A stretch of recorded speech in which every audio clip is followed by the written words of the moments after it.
Felicity Kala Poli.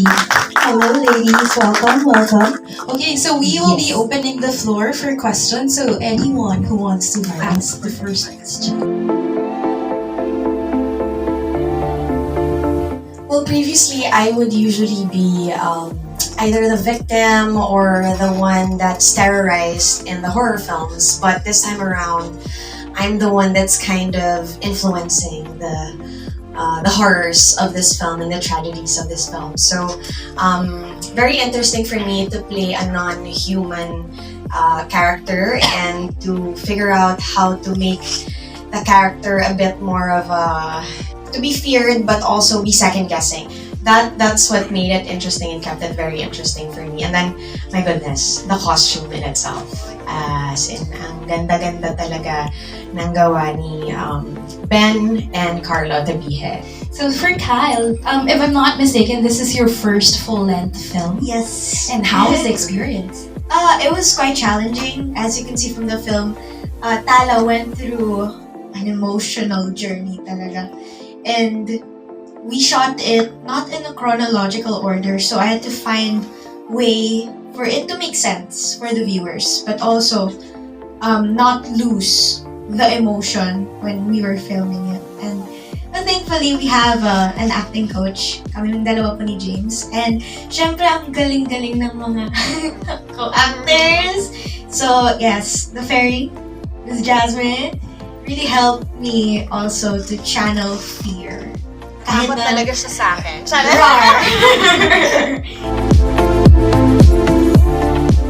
Yun po, like I said a while ago, kami po ang dalawa ni James, si Bayani.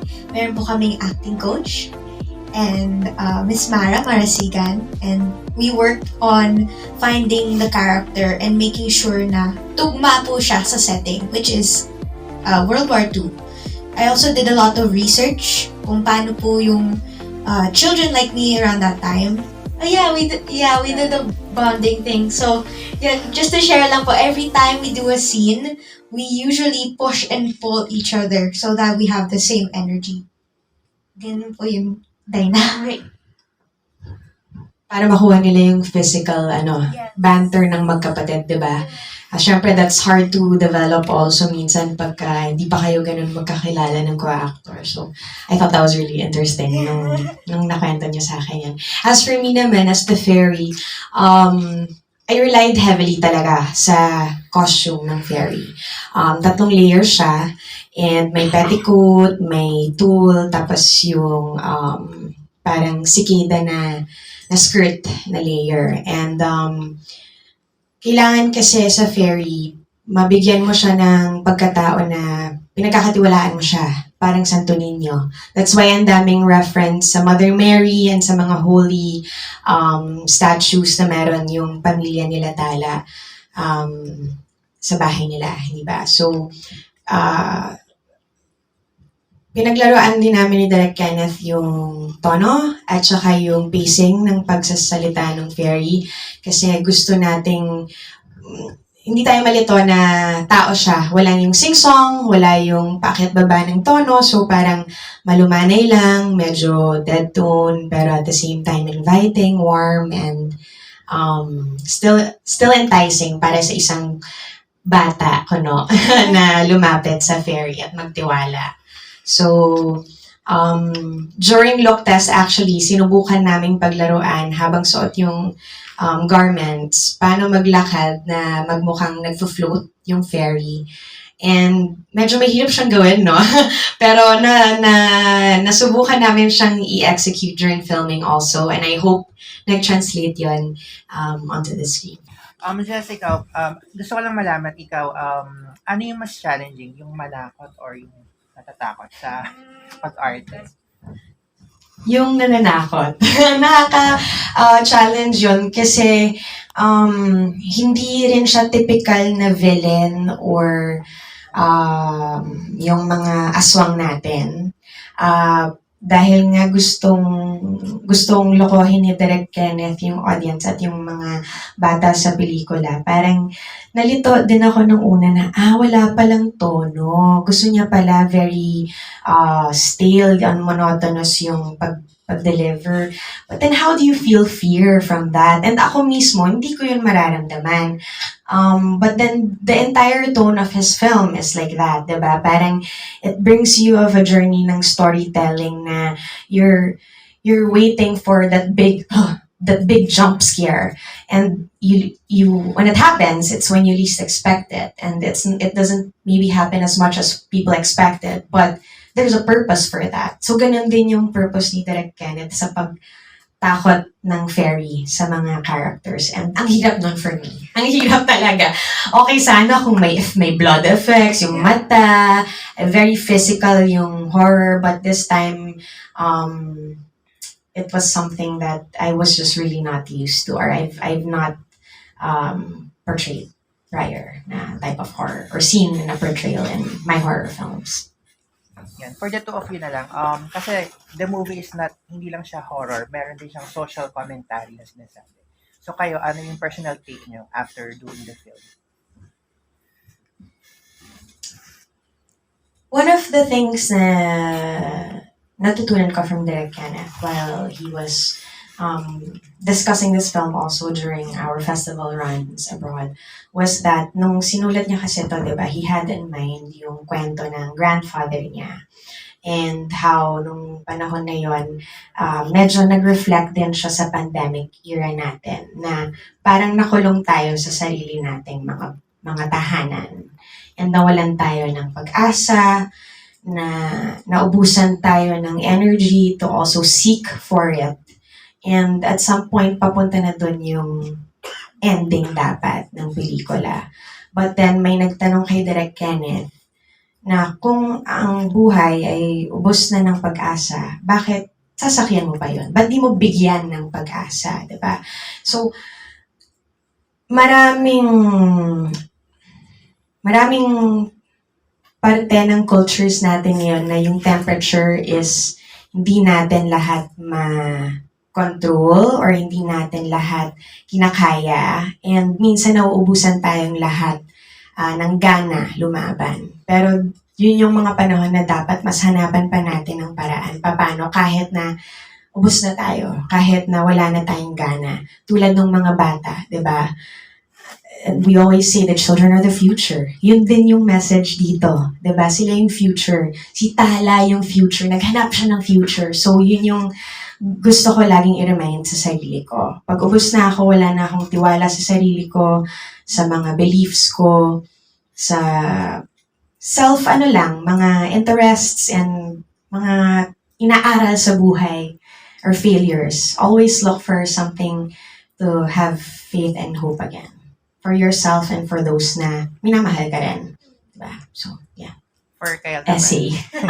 Essay. on a child's point of view naman. Ano po, interesting po sa akin yung representation ng family sa movie na to. Because we Filipinos are very family-centered. So, ano pong kaya niyong gawin para protektahan yung pamilya niyo? In Tala's case, she trusted a fairy or they were religious. So, yun po, ang reflection po sa akin ay family first talaga in any situation. Lalo na po nung World War II. Ang unang iisipin natin ay ang pamilya natin. Kyle, napaka-powerful nung performance mo. I would just like to know what percent was parang input ni Direk Kenneth and your acting coach, and what percent yung binigay nilang leeway to let you explore how you can develop the character? Ever since po, when they got me to do the role, ang sabi po sa akin ni Direk Kenneth, it's a collaboration. So, give and take po kami. May idea siya, may ideas din ako. And I think that played perfectly naman po kasi I relied a lot on my feelings. So, gut feeling, yun po. And parang Direk Kenneth gave me the environment to do whatever I want. And pag gusto niya, syempre gusto ko rin. So, yun po, may mga aspects na nanggagaling sa kanya, which is, of course, the script. So, I believe that the script is, as actors, it's our Bible. So, yun yung susunodin natin. But it's up to us actors to put the characteristics. So, kung ano po yung mga nuances there. Yun po. It was a collaborative work. And I think also my acting coach, si Miss Mara, kasi ang dami ko pong natutunan sa kanya, kaming dalawa ni James, na never ko pang nalaman, like even though I've been acting not a long time, but in theater, yun po. Thank you.